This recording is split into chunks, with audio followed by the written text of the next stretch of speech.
इस लड़की ने अभी अभी 50 लाख डॉलर की लॉटरी जीती थी, लेकिन अभी एक इमारत से कूदने वाले इंसान के नीचे दबकर उसकी मौत हो गई। अपनी किस्मत को स्वीकार न करते हुए वह पाताल लोक गई और वहां जबरदस्त हंगामा किया। उसने पाताल लोक के राक्षसों की जीभ को 2 मीटर तक खींचकर मरोड़ दिया और इतना रोई कि पाताल लोक का राजा लगभग बेहोश हो गया। बूढ़ा राजा सदियों से जी रहा था, लेकिन उसने कभी ऐसी जिद्दी लड़की नहीं देखी थी। वह बहुत परेशान हो गया और उसने तुरंत अगले जन्म में उसके लिए एक राजकुमारी के रूप में पुनर्जन्म की व्यवस्था की, जहां उसे अपार धन दौलत और विलासिता का जीवन जीने का सौभाग्य प्राप्त हुआ। लड़की बहुत खुश हुई और तुरंत पूछा, क्या मेरे माता पिता भाई बहन होंगे? क्या सब मुझसे प्यार करेंगे? बूढ़े राजा ने एक अजीब सी मुस्कान दी और कहा, हाँ हाँ, तुम्हें वह सब कुछ मिलेगा जो तुम चाहती हो। वह बस इस छोटी सी उपद्रवी को अपनी नजरों से दूर करना चाहता था। इसीलिए उसने भाग्य की किताब फेंक दी और चिल्लाया, अन्यायी आत्मा 99, जल्दी करो और पुनर्जन्म लो। लेकिन जब लड़की ने अपनी आंखें खोली तो है भगवान, वह कोल्ड मेंशन में थी। उसका भाई एक अंधेरी कोठरी में बंद था। उसकी माँ खुद को बचाने में असमर्थ थी और उसकी दादा दादी को राजद्रोह के आरोप में निर्वासित कर दिया गया था। क्या यह किसी तरह की बेहद दुखद घटनाओं की शुरुआत थी? और राजकुमारी बनने के ठीक 1 सेकंड बाद उसे एक लड़के का वेश धारण करके राजकुमार बनकर रहना पड़ा। मैं तुमसे नफरत करती हूँ, पाताल लोक के बूढ़े राजा, जो गुस्से से उबल रही थी। तुमने जिस परिवार का वादा किया था वह कहाँ है? धन दौलत और ऐशो आराम कहाँ है? जो लगभग टूट गई, मन ही मन चीख रही थी, सब कुछ बर्बाद कर दो, मेरी खुशहाल छोटी सी दुनिया खत्म हो गई। 5 साल बीत गए और जो का जिंदगी दयनीय था। उसके पास न केवल खाने पीने और कपड़ों की कमी थी, बल्कि उसने अपने तथाकथित पिता को कभी देखा भी नहीं था। उसने सोचा कि वह किसी तरह उस जिंदगी को गुजार लेगी, लेकिन फिर उसने गलती से घमंडी राजकुमारी अनुयोग को नाराज कर दिया। यह सब इसलिए हुआ क्योंकि जोजो ने उसके सामने घुटने नहीं टेके थे। राजकुमारी अनुयोग का नाम कुछ जाना पहचाना सा लगा। कुछ देर सोचने के बाद जोजो को एहसास हुआ कि उसे 1000 साल की महारानी नामक एक नॉवल के अंदर रख दिया गया है। राजकुमारी अनुयोग फंकी इस नॉवल की मेन कैरेक्टर थी। उसके निकम्मे पिता की कोई बेटी नहीं थी, इसीलिए उन्होंने महल में रहने वाली अपनी रिश्तेदार फंकी वे को अपने बच्चे की तरह पाला पोसा। यहाँ तक कि राजकुमार भी उससे बेइंतहा प्यार करते थे। उसकी सगाई युवराज से कर दी गई और जब 10 साल बाद पश्चिमी 2 राज्य गिर पड़े तो फंगोई दक्षिणी राज्य की महारानी बन गई और उसने दुनिया को अपने सम्राट के साथ एकजुट किया। एक दमदार महिला नायिका। इस बीच जो न केवल एक उपेक्षित बच्चा था, बल्कि उसे उसी दिन उसके अपने पिता द्वारा पीट पीट कर मार डालने की नियति भी मिली थी।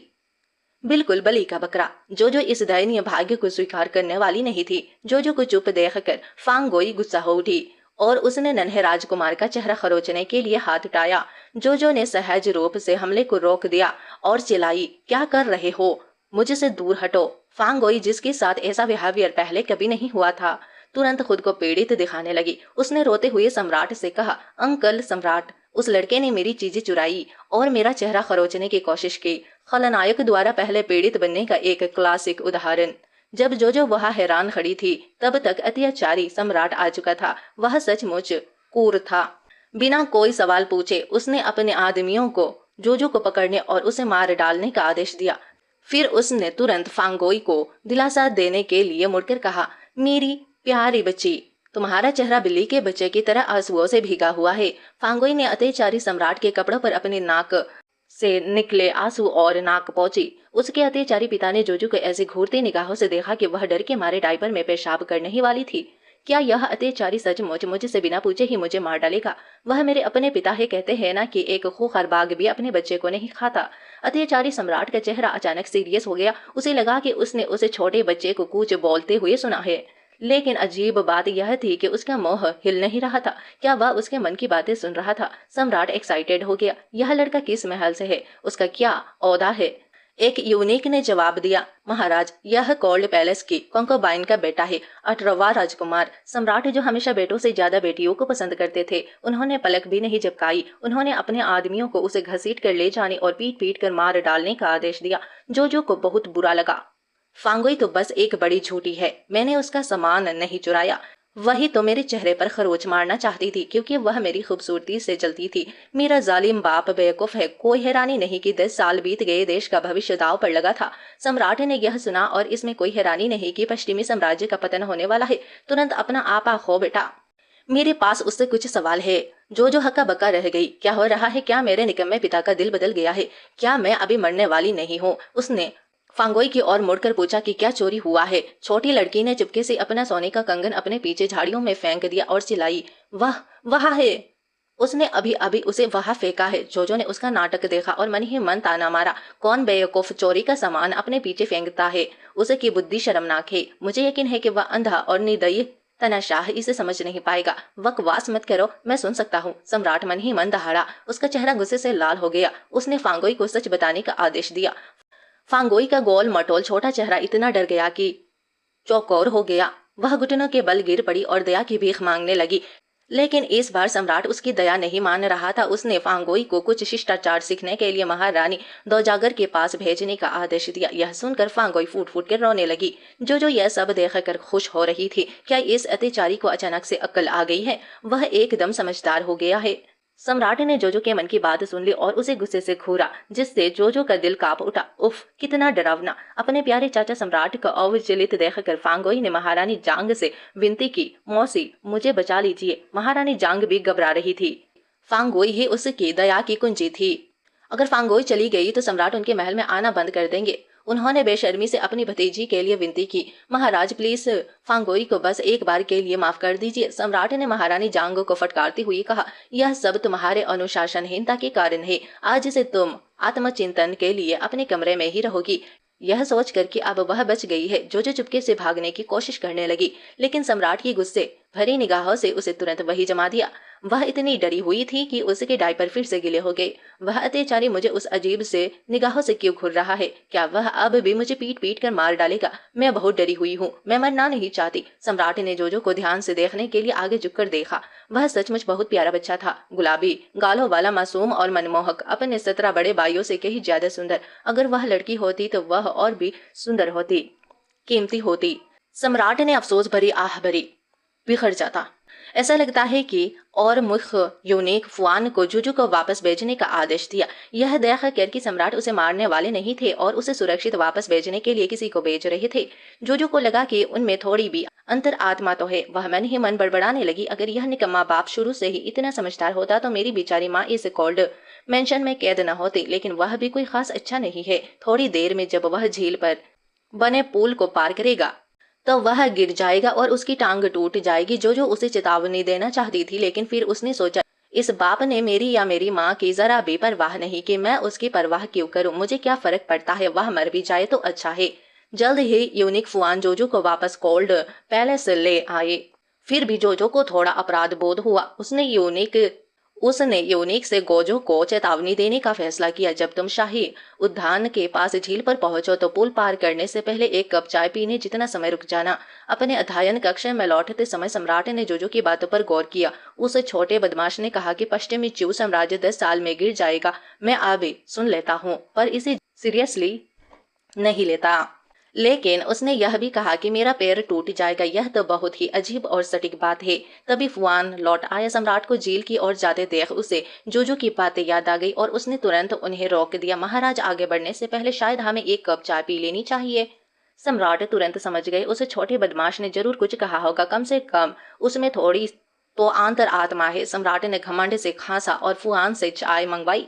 वह देखना चाहते थे कि क्या यह पुल सचमुच गिर जाएगा। 5 मिनट बीत गए और पुल अभी भी खड़ा था। सम्राट अधीर हो गए। लगता है उस छोटे बदमाश की बातें पूरी तरह सच नहीं है। उसी समय शाही अध्ययन कक्ष में प्रधान लू सम्राट को राजकीय मामलों को निपटाने के लिए बुलाने आया। लेकिन जैसे ही सम्राट उठे, उनके पीछे से एक जोरदार धमाका हुआ। पुल गिर गया था और पूरी तरह चकनाचूर हो गया था। सम्राट कल्पना भी नहीं कर सकते थे कि अगर वह उस पर होते तो क्या होता। जैसा उस शरारती बच्चे ने कहा था, अगर उसकी जान नहीं जाती तो उसका पैर टूट जाता, दरबार में अफरा तफरी मच जाती और राज्य को भारी नुकसान होता। उस छोटे बच्चे में सचमुच भविष्य देखने की शक्ति है। वह देश का अनमोल डायमंड है। सम्राट इतना खुश था कि खुशी से उछल रहा था। उसने तुरंत लू को पुराने अधिकारियों को विदा करने का आदेश दिया। बस राष्ट्रीय लॉर्ड को अपने पास रखा और फिर प्रसन्नतापूर्वक कोल्ड मैंशन की ओर चल पड़ा। छोटा शरारती जोजो दिन भर बाहर घूमता रहा था और अब धीरे धीरे घर लौट रहा था। कंकाबाइन ली आगे बढ़ी और जोजो को कसकर गले लगा लिया। उसका चेहरा पहले से ही आंसुओं से भीगा हुआ था। आखिर पिछली बार जब जोजो का भाई सैर पर निकला था तो वह मुसीबत में पड़ गया था और उसे शाही जेल में डाल दिया गया था और तब से उसका कोई पता नहीं चल रहा था। अब जोजो ही उसकी इकलौती संतान बची थी। जोजो ने अपने गोल मटोल छोटे हाथों से अपनी माँ के आंसू पोंछे और मासूमियत से मुस्कुराई, जब जोजो बड़ा हो जाएगा तो मैं आपकी देखभाल करूंगी और आपको एक अच्छा जिंदगी दूंगी। बड़े भाई को बचाने का समय अभी नहीं आया है। कंकाबाइन ली ने जोजो के सिर पर हाथ फेरा और भावुक हो गई। माँ को अच्छी जिंदगी की परवाह नहीं है, मैं बस चाहती हूँ कि तुम सुरक्षित और स्वस्थ रहो। अपनी दयालु और सुंदर माँ को देखकर जोजो को उन पर और भी गुस्सा आया। मेरे निकम्मे पिता जरूर अंधे होंगे जो मेरी माँ जैसी महिला को नजरअंदाज कर गई। जब से जोजो का जन्म हुआ था कंकाबाइन ली उनके मन की बातें सुन सकती थी, इसीलिए जोजो जितनी ज्यादा समझदार होती जा रही थी उसका दिल उसके लिए उतना ही दुखता जा रहा था। इतनी कम उम्र में इतनी सारे राज छिपाए हुए तभी एक नौकरानी दौड़ती हुई आई और चिल्लाई, यह बुरी खबर है, सम्राट आ गए हैं। कंकाबाइन ली का चेहरा ऐसा हो गया जैसे कोई बड़ा दुश्मन आ गया हो। 5 साल तक कोल्ड मैंशन में बंद रहने के बाद सम्राट कभी नहीं आए थे। जरूर कुछ अजीब हो रहा था। उसकी पहली इच्छा थी कि जोजो को छिपा दे, लेकिन जोजो ने अपनी माँ को दिलासा दिया, चिंता मत करो माँ, शायद पिताजी हमें यहाँ से ले जाने आए हैं। कंकाबाइन ली ने आह भरी। शायद यह सिर्फ उसकी कल्पना थी। जैसे ही उसने यह सोचा अत्याचारी सम्राट अंदर आ गया। उसका प्रभाव जबरदस्त था। जैसा ही वह अंदर आया वह कोल्ड मैंशन की जर्जर हालत देख कर दंग रह गया। वह मन ही मन बुदबुदाया, यह रहने लायक जगह नहीं है। कंकाबाइन ली ने जल्दी से जोजो को अपने पीछे छिपा लिया और कांपते हुए झुक कर प्रणाम किया। आपका सेवक सम्राट को प्रणाम करता है, सम्राट की जय हो। सम्राट ने अपने सामने बैठी महिला को देखकर मुस्कुराया। देवी देवताओं के वस्त्र पहने महिलाओं की तुलना में उसके साधारण सादे कपड़े उसमें एक अनोखा आकर्षण था। उन्होंने पहल की और कंकाबाइन ली का हाथ थाम लिया। हाथ मिलाओ, औपचारिकता की कोई जरूरत नहीं, प्लीज बैठो। पूरा चाय का समय बीत गया। सम्राट ने एक शब्द भी नहीं कहा, लेकिन उनके मन में बहुत कुछ चल रहा था। जोजो ने मेरी जान बचाई, इसीलिए उसे इनाम मिलना चाहिए। लेकिन अगर मैं उसे बता दूं कि मुझे पता है और वह नाराज हो जाए और मुझे भविष्यवाणियां देना बंद कर दे तो मैं क्या करूंगा। जैसे ही कंकाबाइन ली अजीब सी चुप्पी तोड़ने वाली थी, सम्राट को आखिरकार एक ऐसा कारण सूझा जिसे जोजो भी उनके पक्ष में रहे और उनकी भावनाओं को ठेस भी न पहुंचे। उन्होंने गला साफ किया और कहा, कंकाबाइन ली, मैं तुम्हारे कथित राजद्रोह के मामले को फिर से खोलने का प्लानिंग बना रहा हूँ। इसके अलावा तुमने 18वें राजकुमार को पाल कर बहुत बड़ा काम किया है। तुम इस कोल्ड मैंशन से बाहर जा सकती हो। इस अचानक दया से कंकाबाइन ली हैरान और बहुत खुश हो गई। यह सविका महाराजे की दया के लिए धन्यवाद करती है। जोजो ने सम्राट को देखा और मन ही मन बड़बड़ाया, मेरे निकम्मे पिता को आखिरकार अक्ल आ गई है। ऐसे ही चलते रहो और शायद मैं तुम्हें पसंद भी करने लगूं। घमंडी सम्राट ने मन ही मन मजाक उड़ाया। उन्हें जोजो के स्नेह की कोई परवाह नहीं थी। उनकी इस बेरुखी ने जोजो को और भी ज्यादा अपमानित महसूस कराया। जाहिर है उन्हें इस बात की परवाह नहीं कि मैं उन्हें पसंद करती हूँ या नहीं। मैं आखिर सोच क्या रही थी। यह सुनकर सम्राट को अचानक अपराध बोध हुआ। तभी फुआन आगे बढ़ा, महाराज शाही अध्ययन कक्ष से फिर से आपको बुलाया जा रहा है। वह कह रहे हैं कि यह बहुत जरूरी है। सम्राट तुरंत खड़े हो गए और हाथ के इशारे से कंकाबाइन ली और जोजो को महल का सबसे उत्तम स्थान शरद जल निवास प्रदान कर दिया।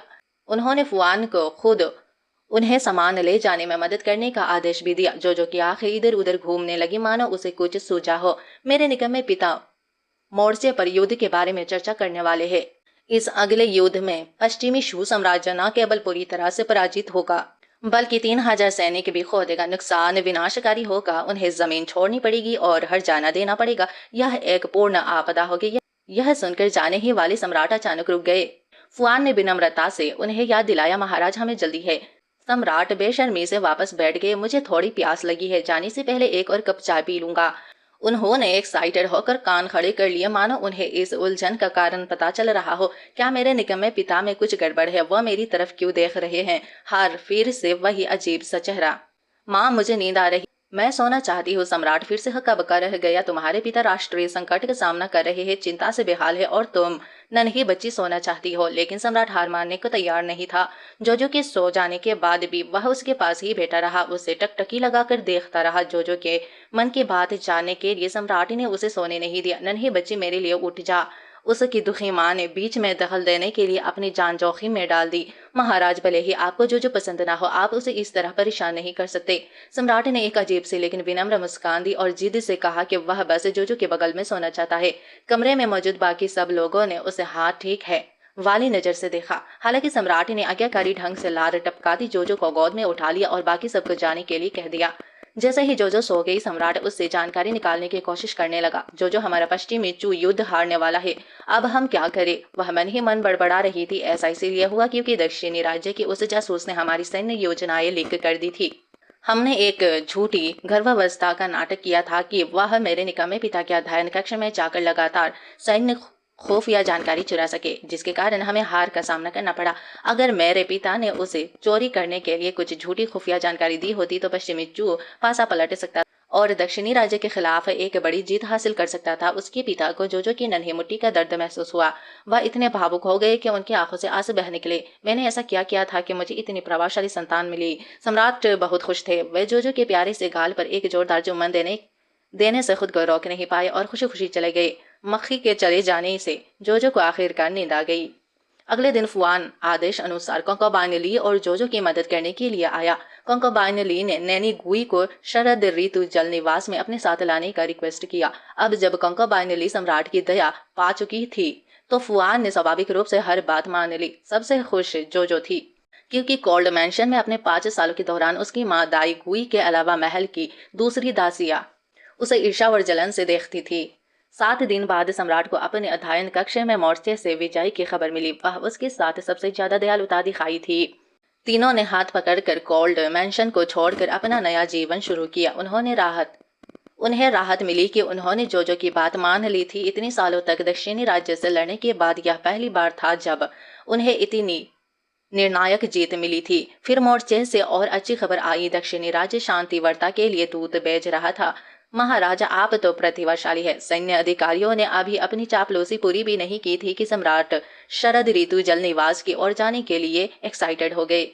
तभी राष्ट्रीय गुरु ने उन्हें रोक लिया और कहा कि उन्हें कुछ जरूरी बात करनी है। सम्राट के पास सुनने के अलावा कोई और रास्ता नहीं था। राष्ट्रीय गुरु ने अपना मुंह खोला और कहा, मैं मरने वाला हूँ। सम्राट दंग रह गई। बकवास, यह तो दुर्भाग्य है, कुछ और कहो। राष्ट्रीय गुरु बस सम्राट को कुछ अंतिम सलाह देना चाहते थे। मैंने तारों का अवलोकन किया है और पाया है कि पश्चिमी राज्यों को 10 सालों में एक विनाशकारी संकट का सामना करना पड़ेगा, लेकिन इसका एक समाधान है। वह इंसान 18वां राजकुमार है। चाहे कुछ भी हो जाए, मैं महाराज से निवेदन करता हूँ कि वे 18वें राजकुमार पर हमेशा भरोसा रखे और उनकी सुरक्षा सुनिश्चित करे। सम्राट ने मेरी बात को सीरियसली लिया और सिर हिलाया।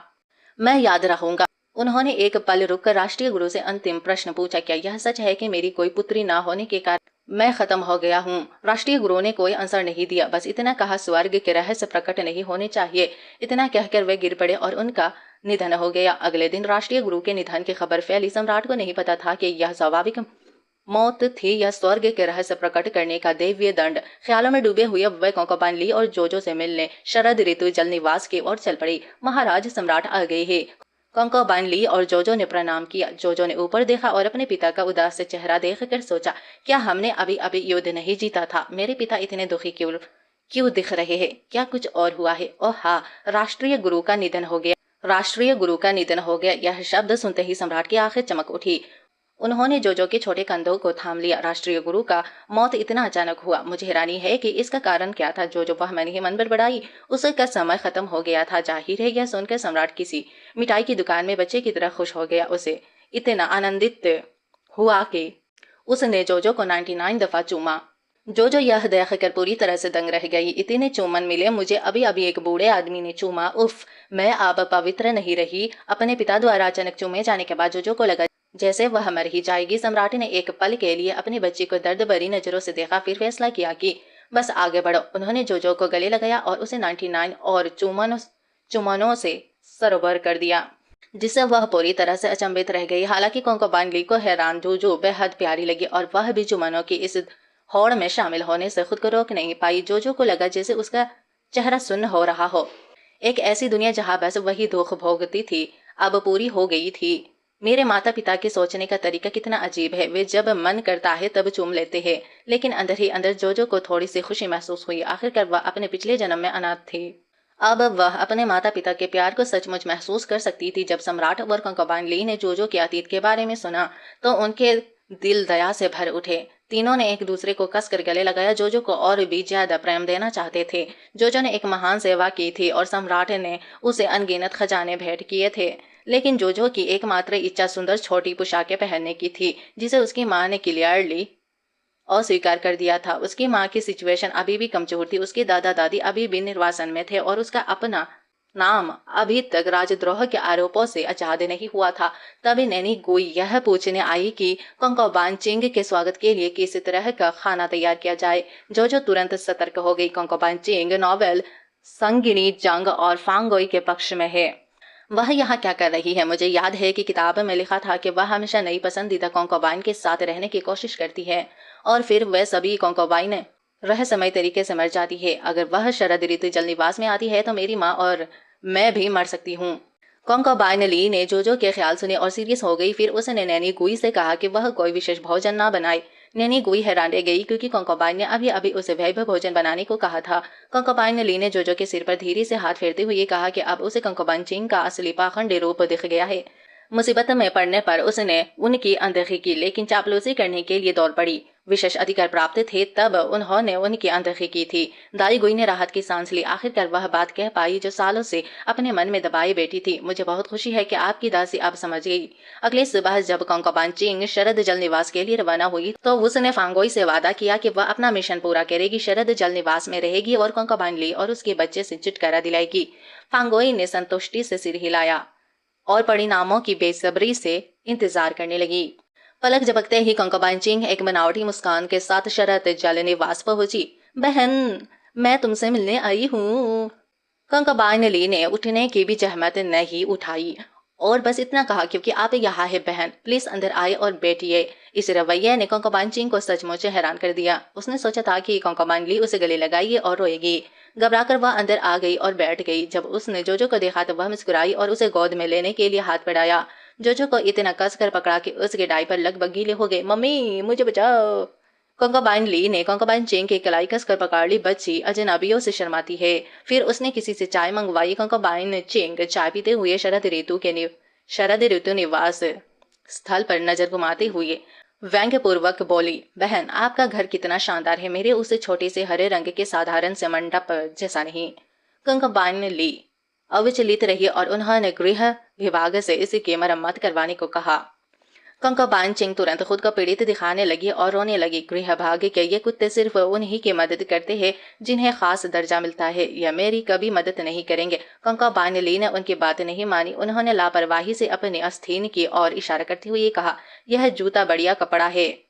क्या आपको यकीन है कि वे आपकी अनदेखी कर सकते हैं? कंकोबाइन चिंग एक बार फिर हैरान रह गई। अंत में उन्होंने बहाना बनाया कि इतने सालों बाद कंकोबाइन ली की याद आ रही है और वह उनके साथ रहना चाहती है।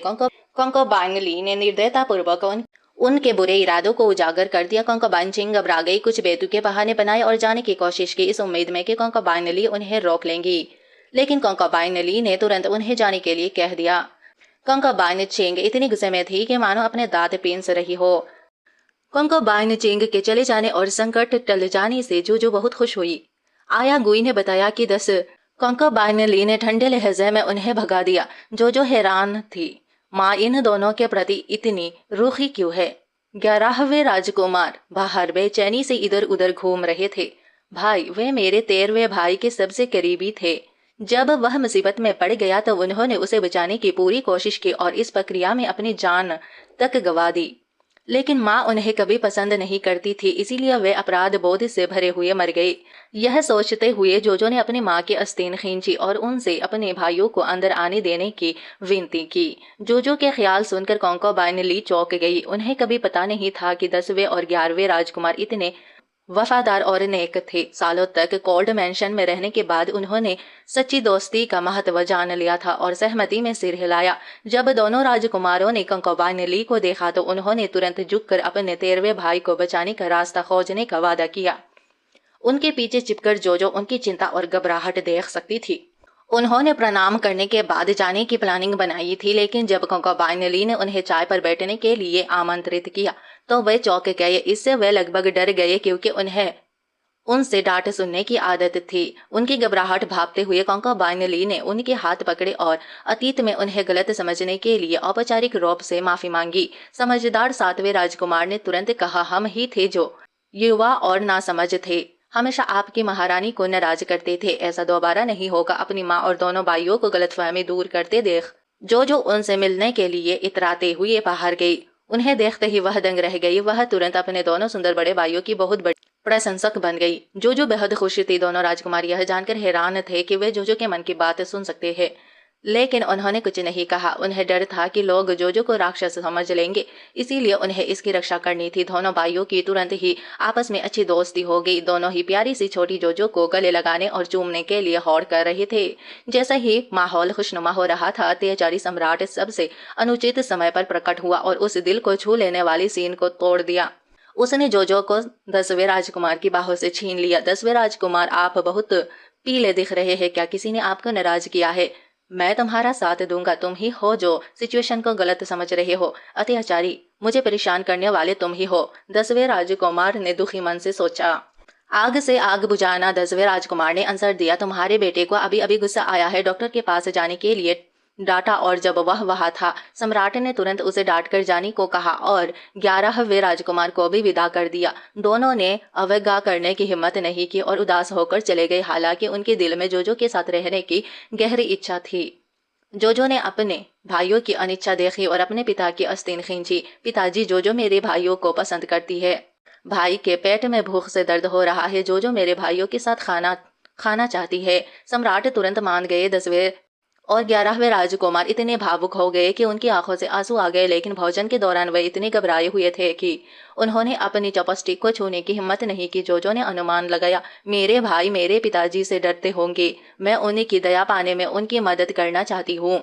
जोजो के इरादे को जानकर दोनों भाइयों को एक गर्म जोशी का अनुभव हुआ। हालांकि जब जोजो ने अपने पिता की ओर देखा तो उसने पाया कि वह उसकी माँ को घूर रहे थे। उनकी आंखें बिल्कुल भी मासूम नहीं लग रही थी, वह एक भूखे भेड़िए की तरह दिख रहे थे। जब जोजो ने यह बात कही तो सभी ने लगभग अपना खाना थूक दिया। बस सम्राट को ही बुरा लगा। अपनी पत्नी को घूरने घूरने पर मैं भेड़िया कैसे हो गया? पिताजी, थोड़ा और खा लीजिए, माँ को ऐसे घूरना बंद कीजिए। सम्राट ने आह भरी, बहुत बहुत शुक्रिया नन्हे शैतान। तभी फुआन ने सूचना दी कि सम्राट की प्रिय राजकुमारी अनयोग बाहर घुटनों के बल बैठकर माफी मांग रही है। सम्राट टस से मस नहीं हुई। अगर वह घुटनों के बल बैठना चाहती है तो बैठने दीजिए। अचानक बारिश शुरू हो गई। राजकुमारी अनयोग घुटनों के बल बैठी रही। उसका छोटा सा शरीर कांप रहा था और वह दयनीय ढंग से रो रही थी। देखने वालों को उस पर दया आ रही थी। जब डियोक डावन और उनकी पत्नी ने सुना कि उनकी बेटी इतनी देर से महल में घुटनों के बल बैठी है तो वह उसे उठाने के लिए दौड़े, लेकिन फांगोई जमीन से चिपकी हुई लग रही थी और कह रही थी कि जब तक उसके चाचा सम्राट उसे माफ नहीं कर देते वह नहीं उठेगी। उसके शब्द अहंकार और धमकी से भरे थे। वह अपनी प्यार और धन खोने से डरी हुई थी। एक दूत सम्राट को यह सूचना देने के लिए दौड़ा कि ड्यूक डेवन और उनकी पत्नी शाही परिवार की एकलौती बेटी फांगोई को अपने साथ घर ले जाना चाहते हैं। सम्राट का चेहरा सीरियस हो गया, लेकिन उन्होंने कुछ नहीं कहा। उनका मन चिंता से भरा हुआ था। जोजो ने मन ही मन बुदबुदाया, यह तो साफ तौर पर उस बदतमीज राजकुमारी की ही गलती है। पिताजी ने तो उसे वापस भेजने के लिए किसी को भेज दिया है। ड्यूक डेवन और उनकी पत्नी कितने नासमझ है। क्या वे सम्राट को बहकाने की कोशिश कर रहे हैं? सम्राट ने जोजो की ओर देखा और एक अर्थपूर्ण मुस्कान दी। अरे छोटी बदतमीज बच्ची, क्या तुम मुझे सचमुच समझते हो? कुछ देर सोचने के बाद सम्राट ने ड्यूक के 3 सदस्यीय परिवार को आदेश दिया कि महल से बाहर जाने का आदेश दिया और अब से उन्हें बिना बुलाए महल में प्रवेश करने की अनुमति नहीं थी। यह विशुद्ध शाही अधिकार का प्रदर्शन था जो सम्राट को जीवन भर जोजो के सामने आत्मसंतुष्ट रहने के लिए काफी था। इसी बीच एक दूत तेजी से बाहर भागा और ऊंची आवाज में सम्राट का आदेश सुनाया, ड्यूक के परिवार को महल से बाहर भेजो। बारिश में घुटनों के बल बैठे समूह में तुरंत दहशत फैल गई। उन्होंने कभी नहीं सोचा था कि उनका छोटा सा नाटक इतनी बुरी तरह विफल हो जाएगा। फांगोई महल छोड़ना नहीं चाहती थी। एक बार अगर वह चली जाती तो वह अब उच्च और शक्तिशाली राजकुमारी नहीं रह जाती। उसने दांत पीस कर पास के कमल उगाने वाले कुंड पर अपना सिर पटका और वही बेहोश हो गई। दूत सम्राट को सूचना देने के लिए वापस भागा। सम्राट गुस्सा थे। किसी और की बेटी की परवाह कौन करता है, मेरी अपनी राजकुमारी है। उनकी नजर जोजो पर पड़ी। उनके चेहरे पर एक अजीब, लगभग डरावनी मुस्कान थी जिसने उसे लगभग बेसुध कर दिया। वह एक खूबसूरत हल्के पीले रंग के कपड़े लिए हुए जोजो का पीछा कर रहा था। जोजो, यह कपड़ा कितना प्यारा है, क्या तुम इसे पहनना नहीं चाहती? मैं नहीं पहनना चाहती, मैं नहीं पहनना चाहती। जोजो का कड़ा विरोध देखकर सम्राट ने अपना दुर्रूप का पत्ता खेला। जोजो, अगर तुम यह कपड़ा पहनने के लिए मान जाओ तो मैं तुम्हें 500 चांदी के सिक्के इनाम में दूंगा। सम्राट की हरकतों से यूनिक्स और दाई पूरी तरह से अचंभित रह गई। दाई गुई को चिंता थी कि जोजो हंगामा करेगी, लेकिन इसके बजाय जोजो ने अपना गोल मटोल छोटा हाथ बढ़ाया और कपड़ा छीन ली। उसे चमकदार चांदी के बारे में सोचकर उसने सोचा, पैसे को कौन मना करेगा। वह तुरंत इसे पहनने के लिए तैयार हो गई। जोजो ने अपने अत्याचारी पिता से कपड़ा ली और अपने कमरे में चली गई। दाई गुई ने उसे कपड़े पहनने में मदद की और उसके बालों को 2 सुंदर जोड़ों में भी बांध दिया। जब सजी दजी जोजो ने दरवाजा खोला तो सम्राट मुड़ा और इतना भावुक हो गया कि उसकी आंखों में लगभग आंसू आ गए। नन्हा राजकुमार पल भर में एक प्यारी सी राजकुमारी में बदल गया, इतनी सुंदर और प्यारी कि उसे चूमने का मन करता था। और सम्राट ने भी निराश नहीं किया। उन्होंने तुरंत उसे गले लगा लिया, उसके गाल पर एक बड़ा सा चुम्बन दिया और घोषणा की कि वह उसे और भी सुंदर पोशाकें दिलाएंगे। जब तक जोजो तैयार है वह अपनी कीमत बता सकती है, मेरी कोई शर्त नहीं है। मुझे सच में पसंद है इस तरह कपड़े पहनना। उसने सोचा, काश वह हमेशा कपड़े पहन पाती। फिर से हमला कर दिया। 11वें राजकुमार ने कोशिश की। समय। यह सुनकर सम्राट बहुत ज्यादा खुश हुई और जोजो को हवा में उठाकर गोल गोल घुमाने लगे। उसी समय महल में 18वें राजकुमार के लड़की के भैंस में होने की अफवाहें फैल गई। यहाँ तक कि उसके दोनों बड़े भाई भी अपने छोटे भाई के कोमल हृदय को लेकर चिंतित थे और उसका बचाव करना चाहते थे, लेकिन जोजो ने उन्हें मना कर दिया, यह कहते हुए कि वह कपड़ा पहनकर बहुत खुश है। तभी जोजो को याद आया कि अगले दिन कुछ महत्वपूर्ण होने वाला है और उसने अपने दोनों भाइयों को उसे ढूंढने के लिए बुलाया। फिर अगले दिन तीनों छोटे बच्चे चुपके से हाथी के अस्तबल के बाहर छिपे हुए थे। आज वह दिन है जब युवराज लगभग मदमस्त हाथी के पैरों तले कुचल कर मरते मरते बचे। किताब में फांगोई चतुराई से उन्हें बचा लेती है और इसी कारण युवराज को पहली नजर में ही उससे प्यार हो जाता है और वह उसके प्रति समर्पित हो जाते हैं। लेकिन फांगोई उनसे बिल्कुल भी प्रेम नहीं करती। जोजो को नहीं पता था कि उसके दोनों भाइयों ने उसके ख्याल सुन लिए हैं। उसने उनसे कोमल आवाज में पूछा, अगर कोई हाथी के हमले से घायल हो जाए तो क्या तुम उसे बचाओगे?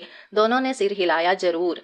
तभी युवराज का जुलूस आ पहुंचा और सब लोग बातचीत रोककर उसका स्वागत करने लगे। वे वहां हाथियों का निरीक्षण करने आए थे ताकि आगामी समारोह के लिए सब कुछ ठीक हो और पश्चिमी चू राज्य का नाम रोशन हो। लेकिन जब वे आखिरी हाथी का निरीक्षण कर रहे थे तो युवराज ने कुछ गड़बड़ महसूस की। हाथी प्रशिक्षण ने तुरंत उन्हें पीछे हटने की चेतावनी दी। यह हाथी मद में है और बहुत उत्तेजित है। युवराज के मुंह से ये शब्द निकले ही थे कि हाथी ने लगाम झटक दी और सीधे युवराज की ओर दौड़ पड़ा। युवराज मार्शल आर्ट में माहिर थे, लेकिन वे इस अचानक हमले से अपना बचाव नहीं कर सके और जमीन पर गिर पड़े। हाथी अभी रुका नहीं था और उन्हें अपने पैर से कुचलने ही वाला था। 7वें राजकुमार ने तुरंत रिएक्ट की और हाथी के पसंदीदा खाना एक बड़े केले का इस्तेमाल करके उसे दूर भगा दिया। 11वें राजकुमार ने भी उनका साथ दिया और युवराज को बचाने के लिए आगे बढ़े। जो एक कोने में चिपकर चुपचाप अपने भाइयों का हौसला बढ़ा रही थी, लेकिन हाथी को शायद एहसास हो गया था कि उसे धोखा दिया गया है और उसने युवराज पर हमला कर दिया। हाथी की सूंड से बुरी तरह चोट लगी, उसकी पीठ में बहुत दर्द हो रहा होगा। युवराज की रक्षा करते हुए जब वह बार बार बेहोश हो रहा था तब युवराज को पता चला कि उसके 11वें भाई ने उसकी जान बचाने के लिए अपनी जान जोखिम में डाली थी। अंत में 7वें राजकुमार ने हाथी को एक बड़े लोहे के पिंजरे में फंसा लिया। युवराज बच गया और कोने में छिपी हुई जोजो ने आखिरकार राहत की सांस ली, लेकिन वह उलझन में थी। अगर वह इतना शक्तिशाली है तो किताब में फांगोई ने युवराज की जान कैसे बचाई, वह समझ नहीं पा रही थी। तभी उसने पास ही एक कोने में छिपी हुई फांगोई को देखा।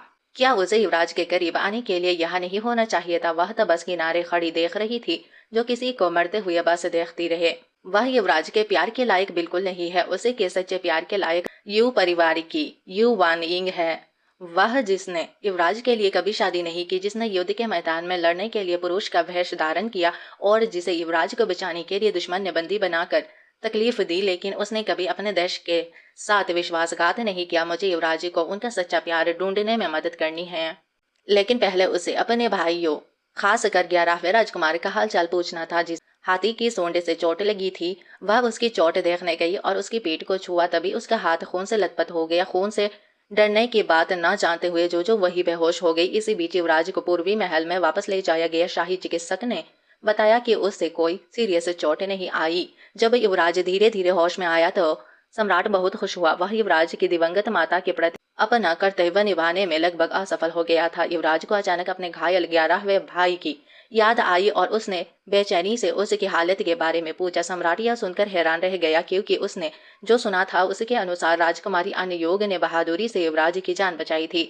घुटनों के बल बैठे सेवकों को क्लियरली फांगोई ने रिश्वत दी थी और उन्हें जोर देकर कहा कि युवराज को गलतफहमी हुई है और राजकुमारी अनयोग ही असली नायिका है। हालांकि युवराज ने इसका पुरजोर खंडन किया, लेकिन मुख्य योद्धा अपनी बात पर अड़ा रहा और दावा करता रहा कि राजकुमारी अनयोग ही असली नायिका है। सम्राट गुस्सा हो गया और उसने उन दुस्साहसी सेवकों को घसीटकर बाहर निकाला और उनका सिर कलम करवा दिया। वह सच्चाई सामने आने से पहले ही इनाम चाहते हैं। साफ है यहाँ कुछ गड़बड़ है। अचानक यूनिक फुआन अंदर आ गया। महाराज, यह कुछ बुरा हुआ है। शरद ऋतु झील निवास पर कुछ हुआ है। 18वें राजकुमारी बेहोश हो गई है। सम्राट का चेहरा तुरंत उतर गया और शरद ऋतु झील निवास पर शाही चिकित्सक ने 11वें राजकुमार के घाव पर पट्टी बांध दी थी और कंकोबाइन ली ध्यान से नोट्स ले रही थी। जब सम्राट पहुंचे तो उनकी पहली चिंता यह थी कि कहीं उनकी प्यारी जोजो को चोट तो नहीं लगी। डरपोक जोजो बहुत पहले ही जाग गई थी। वह ठीक थी, लेकिन उनके वीर भाई 10वें और 11वें राजकुमार घायल हो गए थे।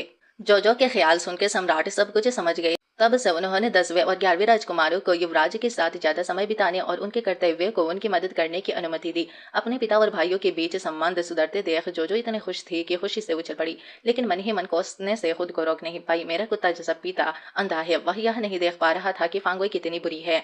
सम्राट को जोजो के ख्याल का पता चला और उनका हृदय टूट गया। क्या वह सचमुच मुझे इतना बेवकूफ शासक समझती है? फांगोई को पूरा विश्वास था कि युवराज को बचाने का उसका वीरतापूर्ण कार्य उसे सम्राट का स्नेह वापस दिला देगा और उसने तो युवराज के उसके प्रेम में पागल होने के सपने भी देखने शुरू कर दिए थे। उसे जरा भी अंदाजा नहीं था कि उसके लिए एक ऐसा शाही फरमान इंतजार कर रहा है जो उसे जमीन पर ला देगा। राजकुमारी अनयोग ने एक वीरतापूर्ण कार्य का झूठा श्रेय लिया था, जो सम्राट को धोखा देने का अपराध था और जिसकी सजा मृत्यु दंड थी। हालांकि सालों के साथ को ध्यान में रखते हुए मौत का सजा माफ कर दिया गया, लेकिन वह सजा से बच नहीं सकती थी। राजकुमारी अनयोग की उपाधि रद्द कर दी गई, विवाह रद्द कर दिया गया और उसे महल से निकाल दिया गया। फांगोई तुरंत दंग रह गई। युवराज अपने 3 छोटे भाई बहनों को जिंदा बचाने के लिए धन्यवाद देने के लिए शरद जल निवास की ओर जा रहे थे। शरद जल निवास का आंगन चहल पहल से भरा हुआ था। दोनों भाई जोजो का पीछा कर रहे थे और उससे चुम्बन मांग रहे थे।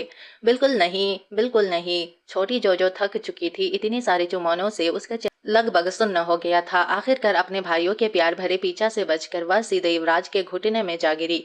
जोजो की मनमोहक सूरत ने तुरंत सबका दिल जीत लिया। वह कुछ कर नहीं सके, मन ही मन आह भरने के अलावा और कुछ नहीं किया। युवराज कितनी सुंदर है। युवराज चौंक गए। जोजो का छोटा सा मुंह हिला तक नहीं था, पर उन्होंने उसकी आवाज सुन ली थी। मासूम से दिखने वाली जोजो ने पूछा, क्या हुआ युवराज? यह पुष्टि करने के बाद कि उन्होंने जोजो के ही ख्याल सुने हैं, युवराज ने खुद को शांत करने की कोशिश की और मन ही मन बुदबुदाए, जो है वही तर्क संगत है। जोजो ड्रेस में बहुत प्यारी लग रही थी। युवराज खुद को गले लगाने से रोक नहीं पाए। 18वें भाई अपने बड़े भाई को गले लगाने दो। गले मत लगाओ, आप घायल है। युवराज थोड़ी देर रुककर उसने कहा, वैसे मैं 18वां भाई नहीं हूँ, मैं 18वीं बहन हूँ। अरे बाप रे, बच्चों के मुंह से ऐसी बात निकल जाती है। युवराज ने जल्दी से जोजो का मुंह ढक दिया। यह सब पिताजी की गलती है कि उन्होंने मेरे बिल्कुल ठीक भाई को लड़की के कपड़े पहना दिए। अब वह अपने लिंग को लेकर कंफ्यूज्ड है। युवराज ने जोजो को समझाने की पूरी कोशिश की। 18वें भाई, तुम्हें याद रखना चाहिए कि तुम एक स्वाभिमानी और सभ्य बालक हो। जोजो को बहुत बुरा लगा। आजकल जब मैं सच बोलती हूँ तो कोई मुझ पर विश्वास नहीं करता। इसके बाद युवराज ने अपने भाइयों को जीवन बचाने के लिए धन्यवाद दिया और स्वर्ग की कसम भी खाई। भविष्य में मैं अपनी जान देकर तुम्हारी रक्षा करूंगा। अगर मैं यह कसम तोड़ा तो मुझ पर बिजली गिरे। इस समझ जोजो की याद आया कि कैसे एक इतने नेक युवराज को किताब में दुष्ट फांगोई ने नीचा दिखाया था और वह यू परिवार की उस युवती से कभी शादी नहीं कर पाया जो उसे बहुत प्यार करती थी। यह सुनकर बहुत दुख हुआ। युवराज इतना हैरान हुआ कि उसका जबड़ा लगभग जमीन पर गिर गया। बाकी दोनों जो सुन रहे थे उनके चेहरे पर भी वैसा ही हैरानी का भाव था। दोपहर में सम्राट प्यारे जोजो को देखने के लिए शरद ऋतु जल निवास पर मुफ्त भोजन करने आए। उन्होंने कंकोबाइन ली को यह भी बताया कि महारानी दोजागर और कंकोबाइन शू कल महल लौट रही है। जोजो दंग रह गई। कंकोबाइन शू, मेरे पिता की सबसे प्रिय कंकोबाइन, मेरी माँ को राजद्रोह के आरोप में फंसाने वाली वही है। खलनायिका अब आने वाली है। मुझे हैरानी है कि क्या मेरे पिताजी उसे सजा देंगे।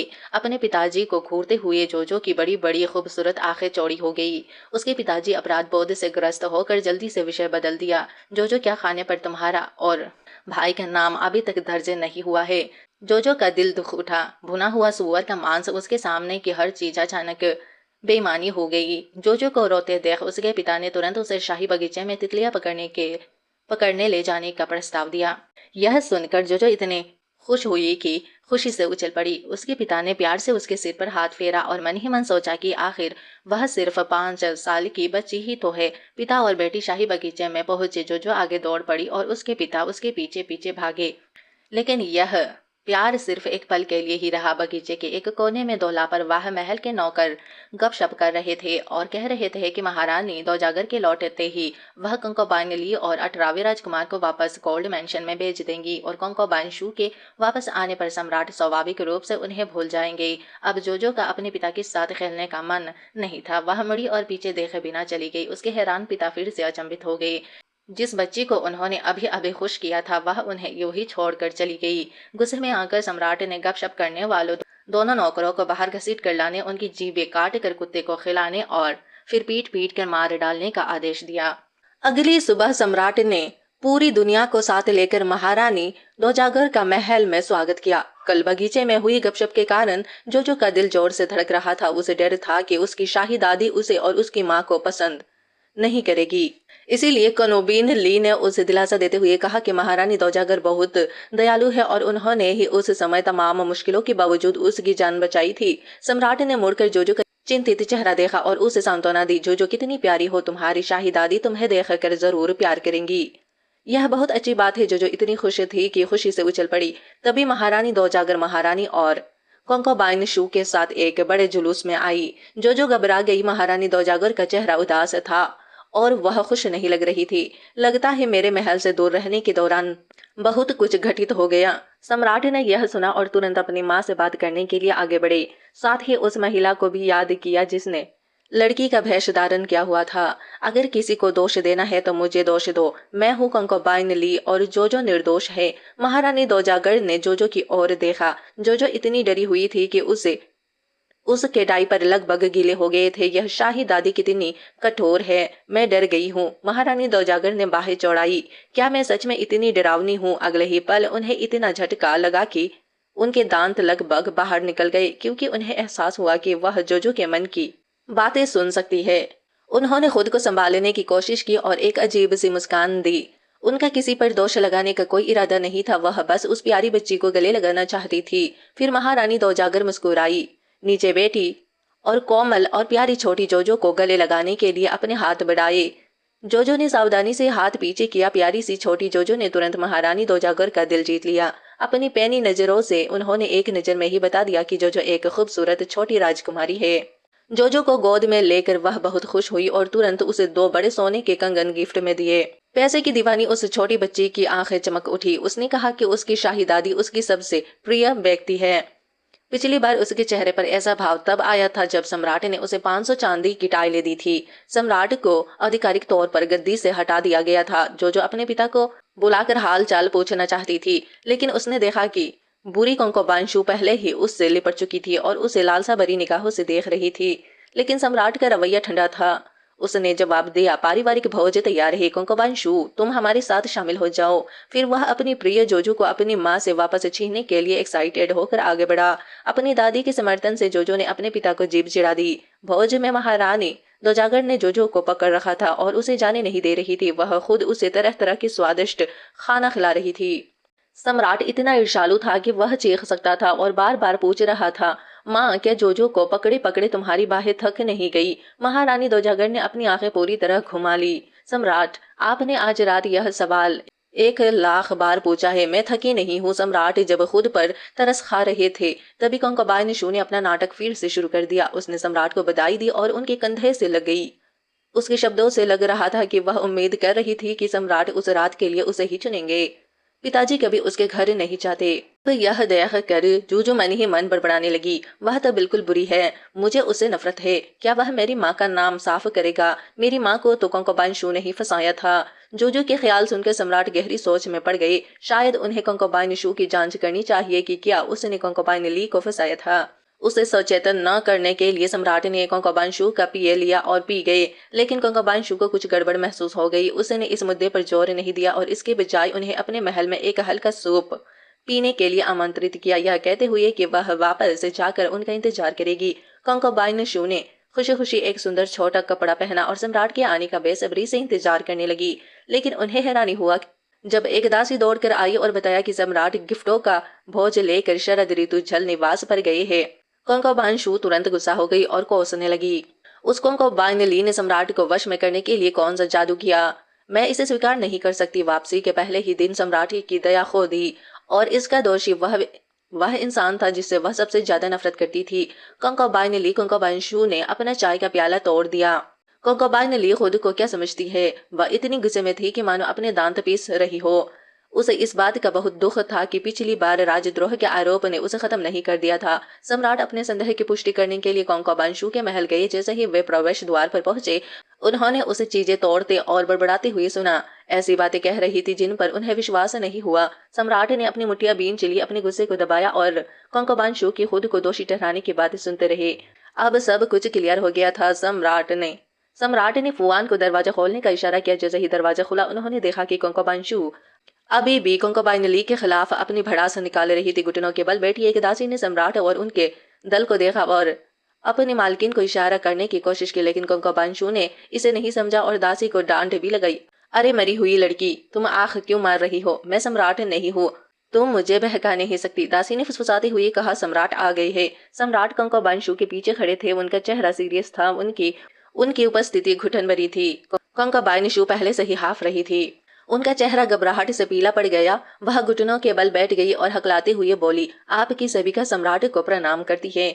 महाराज, आप कब आए? वह भयभीत थी, यह जानने के लिए बेताब थी कि क्या सम्राट ने उसकी बात सुन ली है। अगर सुन ली होती तो उसका अंत जरूर था। सम्राट चुप रहे, बस उसे घूरते रहे। जब कंकोबाइन शू उठने की कोशिश कर रही थी तो सम्राट ने उसके कंधे पर लात मारी और कहा कि वह कभी स्त्रियों को नहीं मारते, लेकिन वह इतनी घिनौनी थी कि उन्हें अपवाद बनना पड़ा। कंकोबाइन शू फूट फूट कर रोने लगी और असहाय युवती होने का नाटक करने लगी, यह दावा करती हुई कि उसने यह सब बातें ईर्ष्या के कारण कही थी, क्योंकि वह उनसे बहुत प्यार करती थी। लेकिन सम्राट ने उसकी बात नहीं मानी। उन्होंने उसे एक तरफ धकेल दिया और पूरे महल में घोषणा की, कंकोबाइन शू को उसकी उपाधि से वंचित कर दिया गया है और दूसरी कंकोबाइन को फंसाने के आरोप में उसे कोल्ड मेंशन में भेज दिया गया है। कंकोबाइन ली पर राजद्रोह का आरोप निराधार था। आज उसका नाम साफ हो गया है और उसे निर्दोष घोषित किया गया है। जहां तक 13वें राजकुमार की बात है, उन्हें उसे रिहा करने के लिए सही समय का इंतजार करना होगा, अन्यथा वह दरबारी अधिकारियों को चुप नहीं कर पाएंगे। इसी बीच कंकोबाइन ली और जोजो सोने की तैयारी कर रही थी कि उनके महल में पुरस्कारों की बाढ़ आ गई। वे दोनों चौकित रह गई। कंकोबाइन ली को समझ नहीं आ रहा था कि सम्राट ने अचानक इतने सारे खजाने क्यों दे दिए। धन की लालची छोटी जूजू की आंखें खजाने देख कर चमक उठी। यूनिक्स द्वारा सभी उपहार पहुंचाने के बाद सम्राट आ गए। उन्होंने कंकोबाइन ली को थोड़ी सी अपराध बोध भरी नजरों से देखा और कहा, कंकोबाइन ली, तुमने इतने सालों तक बहुत कष्ट सहा है। मैंने खुद कंकोबाइन शू को यह स्वीकार करते हुए सुना है कि उसने ही तुम्हें फंसाया था। मुझे उस समय ठीक से जांच करनी चाहिए थी और तुम्हें इतनी जल्दी कोल्ड मेंशन में नहीं भेजना चाहिए था। सम्राट ने न केवल जोजो और उसकी माँ का नाम साफ किया, बल्कि खुद माफी मांगने भी आए। शक्तिशाली सम्राट का एक स्त्री के सामने झुकना जोजो को संदेह में डाल दिया। क्या मेरा निकम्मा पिता अचानक मेरी माँ के प्यार में पड़ गया? सम्राट ने जोजो के ख्याल सुने और मन ही मन आह भरी, छोटी बदमाश। कंकोबाइन ली ने सिर हिलाते हुए सोचा, यह ना समझ बच्ची, इसे प्यार के बारे में क्या पता। सम्राटों के पास प्रेम के लिए समय नहीं होता।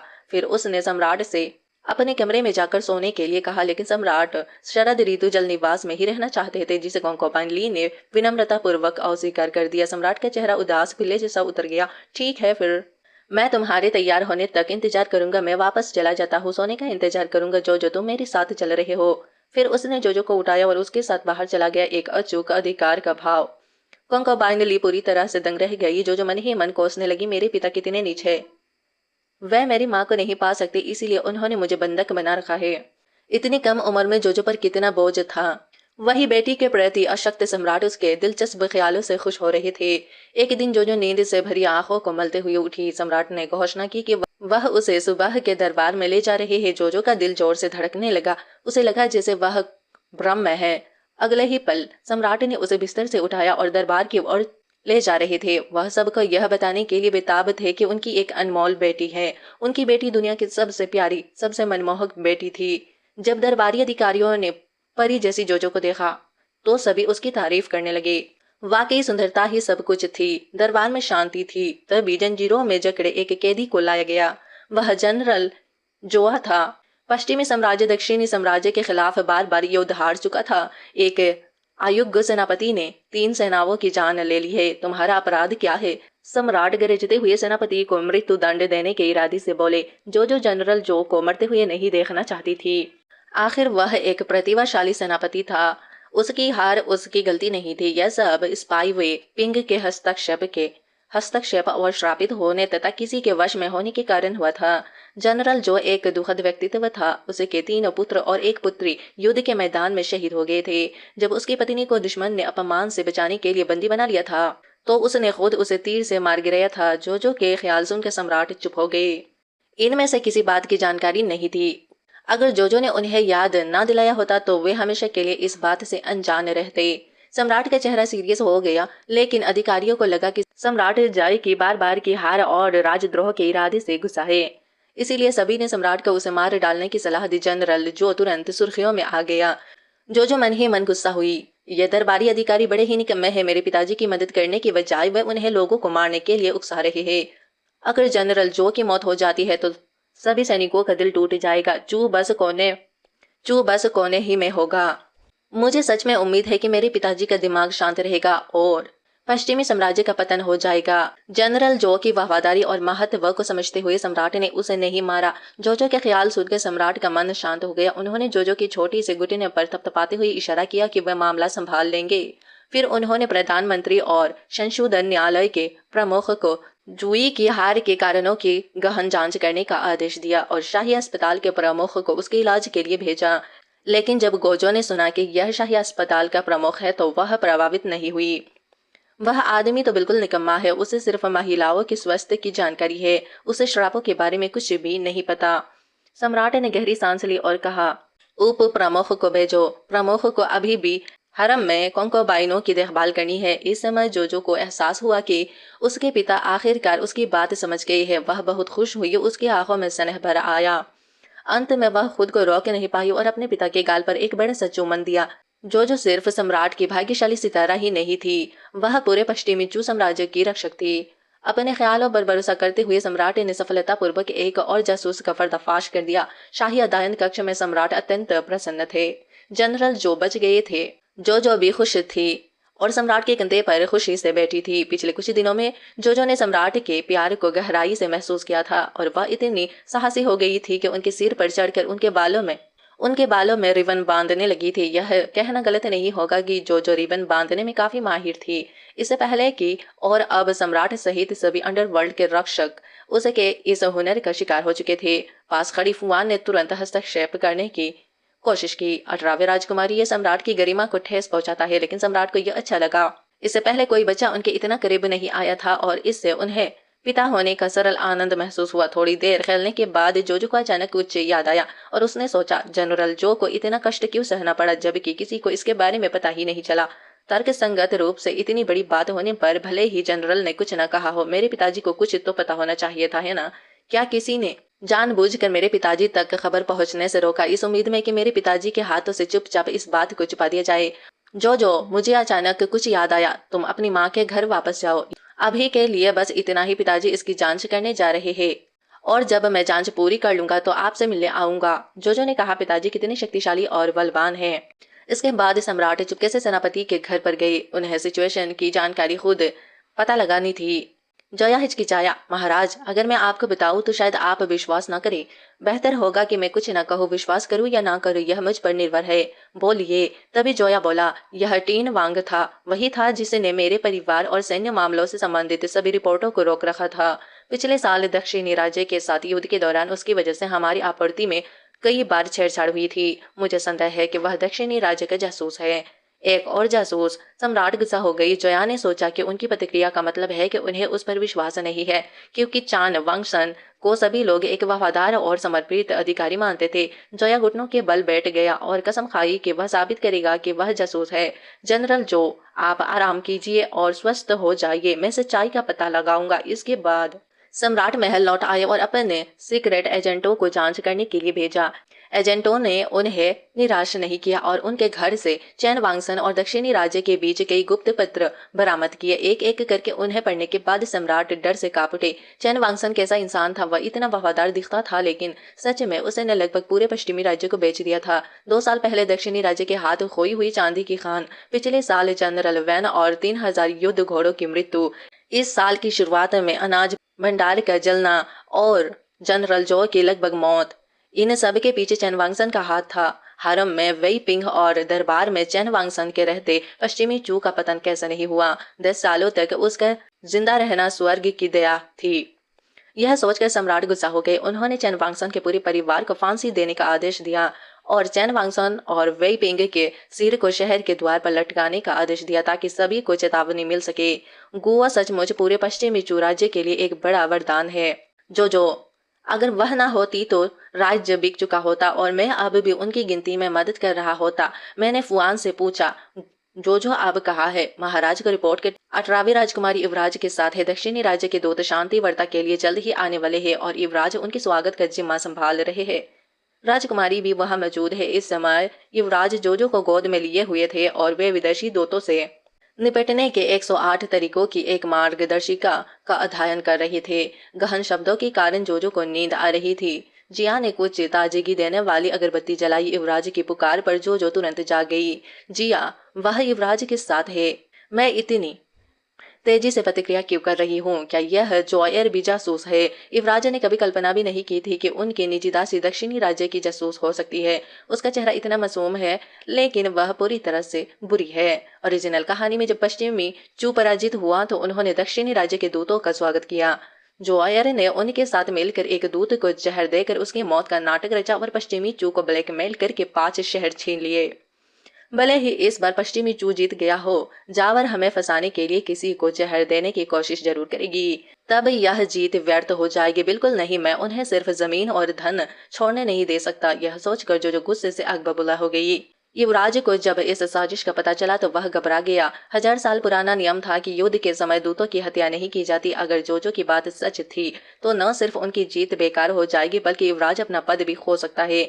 जावर द्वारा अगरबत्ती में कुछ मिलावट करने की आशंका से युवराज ने उसे विदा कर दिया, लेकिन वह उसे सचेत नहीं कर सका, इसलिए अभी उससे छुटकारा नहीं पा सका। दक्षिणी राज्य की साजिश को रोकने के लिए युवराज ने खूब दिमाग लगाया और यहाँ तक कि खुद जहर पीने का भी सोचा। उसकी बुद्धिमत्ता वाकई सराहनीय थी। बिना किसी इलाज के, बिना कुछ हासिल किए, बिना शादी किए और बिना बच्चे पैदा किए, और यहाँ तक कि जोजो द्वारा बताई गई मिस से मिले बिना मरने का ख्याल उसे पछतावे से भर गया।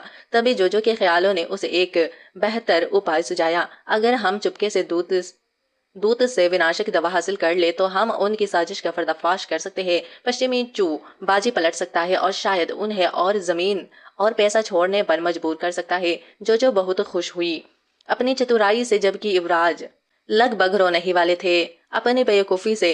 जो बहुत समझदार है, वह मेरे रक्षक है। यह सोचते हुए युवराज ने जोजो के छोटे से गाल पर कई चुम्बन दिए। जोजो का चेहरा सुन्न पड़ गया। युवराज को क्या हुआ है? मेरे बेचारे गाल फिर से दुख रहे हैं। युवराज के विषग्रस्त दूत की सिचुएशन को न संभाल पाने की चिंता में जोजो ने अपनी एक प्लानिंग बनाई। यद्यपि वह पिछले जन्म में अनाथ थी, उसने अपने अनाथालय के निर्देशक से पारंपरिक चिकित्सा सीखी थी। अगर युवराज विष का विनाशक नहीं ढूंढ पाते तो वह उनके लिए एक सर्वव्यापी विनाशक बना सकती थी। जब वह आंगन में कई कीमती औषधीय जड़ी बूटियों को मिला रही थी, तभी सम्राट चुपचाप उसके पीछे आ गई। वह चिंतित लग रहे थे कि कोई बीमार है। कोंगोबाइन ली ने उन्हें बताया कि कोई बीमार नहीं। जोजो को अचानक इन चीजों से खेलने का मन हुआ। सम्राट ने तुरंत आदेश दिया, शाही अस्पताल को कहो कि राजकुमारी को जिन जड़ी बूटियों की जरूरत हो उन्हें बेच दे। हमें यह सुनिश्चित करना होगा कि राजकुमारी खुश हो। फिर वह जोजो के पास गया और विनम्रता से पूछा, जोजो, क्या तुम्हें पिताजी की मदद चाहिए? हाँ, जोजो ने मुसल उठाते हुए कहा, यह बहुत भारी है, आप कर सकते हैं पिताजी। सम्राट ने बिना सोचे समझे अपनी अस्तीनें चौड़ा ली। फुआन ने तुरंत उन्हें रोकने की कोशिश की।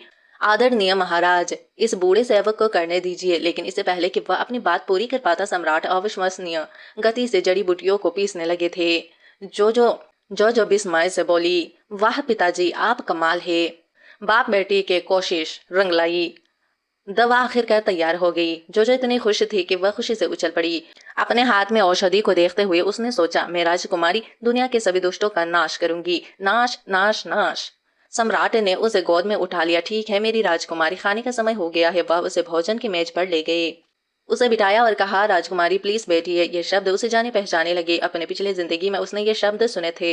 राजकुमारी प्लीज गाड़ी में बैठ जाए। राजकुमारी प्लीज थोड़ा पानी पी लीजिए। राजकुमारी प्लीज सो जाइए। और भी बहुत कुछ, लेकिन किसी ने उससे ये शब्द कभी नहीं कहे थे। इस जीवन में आखिरकार कोई उसके साथ एक असली राजकुमारी जैसा व्यवहार कर रहा था। जोजो ने संतुष्टि से महाराज को एक चुम्बन दिया। बेवकूफ की तरह मुस्कुराया। जोजो ने खुद ही मुझे चूमा। वह और भी उत्साहित हो गया और उसके चारों ओर चहलकदमी करने लगा। राजकुमारी कृपया अपनी चपस्टिक ले। राजकुमारी कृपया अपना कटोरा पकड़े। राजकुमारी कृपया अपना मुंह खोले। और जोजो राजकुमारी की इस मधुर आवाज में खो गई। कंकोबाइन ली पिता और पुत्री के बीच इस प्रेमपूर्ण दृश्य को देखकर मुस्कुराई बिना नहीं रह सकी। परिवार इतना खुश और सुंदर था, भला कौन ईर्ष्या करेगा। इसी दिन दक्षिणी राज्य के दूत दरबार में आए और महल में एक भव्य भोज का आयोजन किया गया। सम्राट ने भी सभी कंकोबाइनों को अनदेखा करते हुए जोजो को अपने साथ लाया। दक्षिणी राज्य के दूत ने आगे बढ़कर अपना उद्देश्य बताया और दावा किया कि वे शांति वार्ता के लिए आए हैं और ईमानदारी के प्रतीक के रूप में सम्राट के सम्मान में टोस्ट करना चाहते हैं। लेकिन सम्राट ने अपनी चाय का प्याला उठाया और अधिकारपूर्वक आंसर दिया, अब मेरी एक प्यारी बेटी है। मेरी बेटी को शराब की गंध पसंद नहीं है, इसीलिए मैं शराब की जगह चाय का इस्तेमाल करूंगा। इस एकदम से न केवल बेटी होने की खुशी जाहिर हुई, बल्कि दक्षिणी राज्य को करारा जवाब भी मिला। हालांकि इतनी तनावपूर्ण माहौल में एक दुर्घटना घटी। मुख्य दूत अचानक गिर पड़ा। उसके होठ काले पड़ गए और मुंह से काला खून बहने लगा, जहर का स्पष्ट संकेत। दक्षिणी राज्य के दूतों में अफरा तफरी मच गई। उन्होंने पश्चिमी चू पर अपने दूत को जहर देने का आरोप लगाया और सर्वोच्च गठबंधन से न्याय मांगने की धमकी दी। सम्राट घबरा गए और युवराज से पूछा, क्या हो रहा है? लेकिन युवराज आत्मविश्वास से भरे थे और उन्होंने सम्राट से कहा कि चिंता ना करे, वह इसे संभाल लेंगे। जोजो ने अपनी पैनी नजर से युवराज के हाथ में कुछ पकड़ा हुआ देखा और उनके आत्मविश्वास भरे हाव भाव से अनुमान लगाया कि उन्हें जहर का तोड़ मिल गया होगा और वह उनके इस नाटक का पर्दाफाश करने के लिए तैयार थे। जोजो के ख्याल सुनकर सम्राट समझ गए। शाही परिवार के अन्य सदस्य जो पहली बार जोजो के ख्याल सुन रहे थे पूरी तरह से दंग रह गए। युवराज ने देखा, उपद्रवी दूतों, हम कभी जहर का सहारा नहीं लेंगे। यदि आप सर्वोच्च गठबंधन से न्याय मांगना चाहते हैं तो अवश्य मांगे। जल्द सर्वोच्च गठबंधन के लोग आगे दक्षिणी राज्य के दूत चिल्लाते हुए बोले, महोदय महोदय, आपको हमें न्याय दिलाना होगा। पश्चिमी दोनों राज परिवारों में कोई सम्मान नहीं है। उन्होंने हमारे स्वामी को जहर दिया है। सर्वोच्च गठबंधन के प्रमुख अधिकारी लियू जिंग ने दूत को जहर दिए जाने की पुष्टि की और सम्राट की ओर देखते हुए कहा, अपराधी जरूर से आपके पश्चिमी दोनों राज परिवारों में से ही होगा। क्या आपको कुछ कहना है? दक्षिणी राज्यों के दूतों ने बीच में दखल देते हुए भारी कीमत चुकाने की मांग की। कीमत? युवराज ने उपहास किया। कैसी कीमत? दक्षिणी राज्य के दूत अहंकारी थे। वे न केवल भूमि और नुकसान की कीमत रद्द करने की मांग कर रहे थे, बल्कि सम्राट से सार्वजनिक माफी मांगने की भी मांग कर रहे थे। लियू जिंग को यह एक उचित समाधान लगा और उसने सम्राट से सहमत होने को कहा। सम्राट अविश्वास से हंसे। वे जोजो को पकड़े हुए खड़े हो गए। मुझे मजबूर कर रहे हो कि तुम दक्षिणी लोगों को खुद को जहर देते हुए देखो ताकि मेरे पश्चिमी चबाने को फंसा सको, सिर्फ इसलिए कि तुम एक युद्ध हार गए और भुगतान नहीं करना चाहते। बिल्कुल सही, बिल्कुल सही। जोजो ने अपने अत्याचारी पिता के समर्थन में चहकते हुए कहा। दक्षिणी राज्य के दूतों के सिर में झंझनाहट सी महसूस हुई। क्या आपके पास कोई सबूत है? हाँ, युवराज ने अपने हाथ में पकड़े हुए विनाशक को दिखाया। मुझे जहर का विनाशक दक्षिणी राज्य के दूत के कमरे से मिला। दूत ने जोर देकर कहा कि बोतल और उसमें मौजूद विनाशक दवा उनकी नहीं थी। युवराज को पहले से ही अंदाजा था कि वे इसे आसानी से अस्वीकार करेंगे, इसीलिए उन्होंने शाही चिकित्सक से इसकी जांच करवाई। 80 साल के अनुभव वाले चिकित्सक ने इसे सूंघा और तुरंत पहचान लिया कि यह लाल कांटेदार विष का विनाशक है। यह विष केवल दक्षिणी राज्य के शाही परिवार के पास ही था, कोई और इसे बना नहीं सकता। विनाशक तो दूर की बात है, युवराज ने तुरंत वह दवा गठबंधन के लियू जिंग को सौंप दी। लियू जिंग ने खुद विषग्रस्त दूत को वह दवा दी और विनाशक दवा ने तुरंत असर किया। दूत 1 सेकंड से भी कम समय में जाग गया। लियू जिंग हैरान रह गए, यह सचमुच विनाशक दवा है। उन्होंने दूतों की ओर मुड़कर कड़े शब्दों में पूछा, दक्षिण के दूतों, क्या आप पश्चिमी चू पर झूठा आरोप लगाने का अपराध स्वीकार करते हैं? दूत हैरान रह गए और सभी घुटनों के बल गिर कर दया की भीख मांगने लगे। दक्षिणी राज्य द्वारा उन्हें फंसाने के इस बेशर्म कृत्य के कारण मामले के सफलतापूर्वक सुलझाने के बाद जोजो को समाधान देने के अलावा कोई चारा नहीं था। राजकुमार अब 2 गुनी हो गई थी। वाह युवराज जी, यह बहुत ही शानदार था। और इसी के साथ हमारी मानवा होती है खत्म। मिलते हैं एक नई वीडियो में। Bye bye.